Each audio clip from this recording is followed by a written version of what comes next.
Welcome to our channel. Today we how to authorize with CoverWallet for small business policy comparison, complete guide step by step clearly. To begin the authorization process with CoverWallet, open your web browser and navigate to the CoverWallet website. On the home page, locate the Get Started button and click on it to proceed.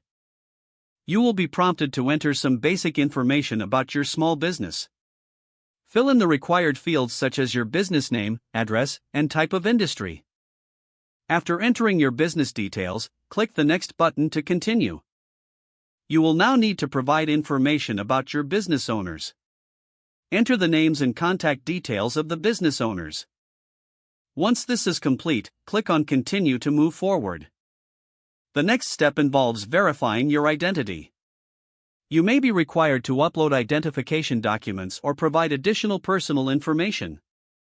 Follow the prompts to complete this verification step.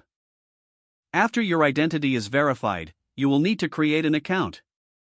Choose a secure password and enter your email address to register. Once you've filled out the registration form, click Create Account. Check your email for a confirmation message from CoverWallet. Follow the instructions in the email to verify your account. After confirming your email, log in to your newly created account. Once logged in, you will be directed to the dashboard. From the dashboard, you will find options to compare different insurance policies. Select the type of insurance policy you wish to compare. Fill out any additional information required for the policy comparison. This may include coverage amounts, specific risks, and other relevant details. After providing the necessary information, click on the Compare button.